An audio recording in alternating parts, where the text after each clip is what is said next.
On continue le chapitre avec une vidéo qui va tenter d'expliquer comment générer des idées pour préciser votre mission sociale. En ce moment, vous avez peut-être une idée large de votre mission sociale. Maintenant, le challenge, c'est de préciser cette mission jusqu'au moment où vous avez un vrai prototype d'idée, une vraie première piste d'idée. Avant de vous proposer une approche simple pour arriver à votre premier prototype, j'aimerais vous rassurer et vous dire que les bonnes idées ne tombent pas du ciel. Elles se travaillent avec le temps. Même ceux qu'on considère aujourd'hui comme des génies ont commencé par réfléchir longtemps. Trouver une bonne idée, une idée qui permette vraiment de répondre à un besoin et de réaliser sa mission sociale, c'est finalement un processus par petites étapes. Il y a beaucoup de méthodes pour générer des idées qui vont préciser votre mission sociale. Vous trouverez par exemple un peu plus tard dans ce MOOC une vidéo sur l'approche Design Thinking. Toutes ces autres méthodes ont finalement comme objectif d'aider à se poser les bonnes questions pour ensuite trouver les bonnes réponses. Écoutez Chris Delpierre, participant du Tour Ticket for Change 2014, qui explique très bien cette étape de précision d'une mission large et l'importance de trouver des bonnes réponses aux questions pertinentes. Après cela, je vous proposerai une approche simple pour arriver à votre premier prototype d'idée. J'étais venu avec une idée initiale qui était assez large et qui était la valorisation du patrimoine culturel de ma région au travers de la modélisation et de l'impression 3D à travers le monde. Et c'est vrai qu'en discutant avec des acteurs, des entrepreneurs, c'est vrai que ça m'a fait poser des questions auxquelles je ne m'étais pas posé à la base, et donc ça m'a permis de préciser, on va dire, ma pensée. C'est vrai que ça a pu faire évoluer en précisant, on va dire, certains détails, quels sont mes clients et dans quel contexte d'utilisation pourrait se passer mon activité. Et donc voilà, c'était une question pertinente, je pense, par rapport à mon idée initiale. Je vous propose maintenant une approche simple qui pose 3 questions clés pour préciser votre mission sociale. Même si on commence avec mon approche simple, je vous conseille vivement de considérer ça comme un point de départ, comme une première piste de travail. Allez voir d'autres méthodes pour générer votre prototype. L'approche que je vous propose s'appelle « Quoi, pour qui, comment ».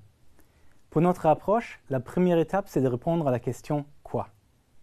Pour répondre à cette question, il y a 2 éléments qui sont importants. Le premier élément, c'est le domaine dans lequel vous allez travailler. Peut-être vous avez choisi le domaine de l'inclusion sociale, de l'égalité des chances, de la réduction de la pauvreté ou encore un autre domaine. Le deuxième élément, c'est le terrain.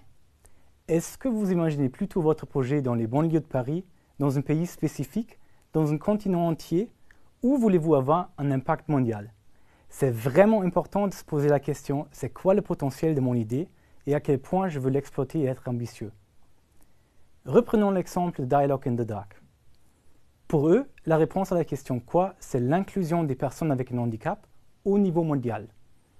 La question qui se pose ensuite, c'est « Pour qui » Pour répondre à cette question, il y a une différence importante à faire. C'est la différence entre le client et le bénéficiaire.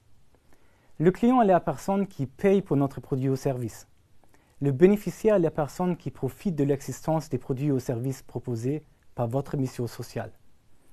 Il ne s'agit pas forcément des mêmes personnes. Pour notre chapitre, il y a 2 cas à distinguer.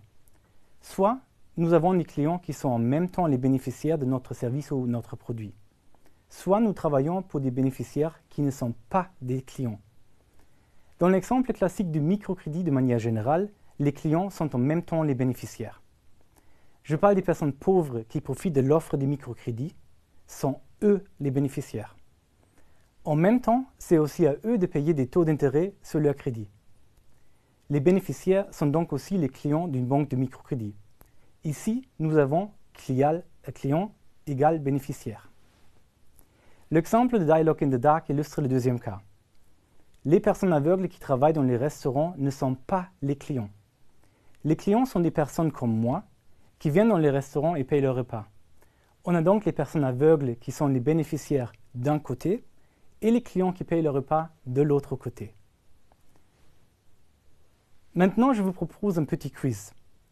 Dans le cas du Baby Loan, exemple de la première vidéo, d'après vous, est-ce que les bénéficiaires sont en même temps les clients? La réponse est non. Alors que dans le cas du microcrédit classique, c'est vrai que les clients sont en même temps les bénéficiaires.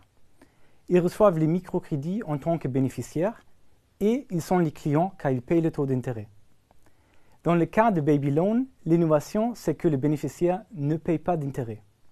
Les intérêts sont payés par les gens qui font les prêts sur la plateforme du crowdfunding. Il devient les clients de Baby Loan. Il est tout à fait possible que vous travailliez sur une idée où les bénéficiaires ne sont pas les mêmes personnes que les clients. Vous verrez comment le business model d'un projet peut varier selon les deux cas de figure dans le chapitre 5. Maintenant, grâce aux deux questions précédentes, vous pouvez travailler sur la question du « comment ». Il s'agit de la description exacte de votre produit ou service. Qu'est-ce qui fait que c'est un produit unique? Très souvent, les entrepreneurs de changement qui ont du succès offrent un service ou un produit innovant. Leur avantage par rapport à d'autres entreprises est donc souvent caché dans la réponse du « comment ». Par exemple, ces entrepreneurs peuvent avoir une technique innovante ou encore ils peuvent avoir des partenaires clés qui les soutiennent ou encore des compétences uniques qu'ils ont développées. Si vous prenez l'exemple de Dialogue in the Dark, ils ont innové dans la question du « comment ». Leur innovation, c'est un service de restauration dans l'obscurité totale avec des personnes aveugles comme personnel qualifié pour travailler dans ce contexte. Donc, pour récapituler, il est important de répondre aux trois questions de base « quoi, pour qui, comment ». À partir de ces questions clés, vous pouvez développer le premier prototype de votre idée. Voici comment Baby Loan a répondu à ces questions et comment on pourrait résumer leur prototype. Pour le quoi, il s'agit de réduire la pauvreté dans le monde dans une logique du développement économique. Pour la question du qui, il s'agit de petits entrepreneurs du monde entier. Enfin, pour le comment, il s'agit d'une plateforme de crowdfunding pour accorder des microcrédits. Vous voyez que les réponses aux questions quoi et pour qui ne sont pas forcément innovantes. Baby Loan fait presque la même chose que la banque Grameen de Mohamed Yunus. Par contre, l'idée d'offrir des microcrédits via une plateforme de crowdfunding en ligne, c'est ça qui est vraiment innovant. Ça permet de décupler les fonds disponibles pour le prêt et en même temps, ça permet aux bénéficiaires, les personnes pauvres, de recevoir un crédit sans taux d'intérêt.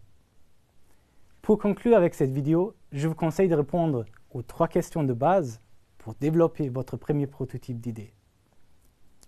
Notre approche, quoi, pour qui, comment, c'est une approche simple, mais j'espère que cela vous aidera à préciser votre mission sociale pour arriver rapidement à un premier prototype.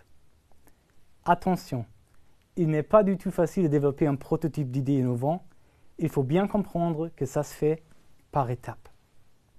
Surtout, il vous fait beaucoup de feedback comme je vais l'expliquer dans la troisième partie de ce chapitre.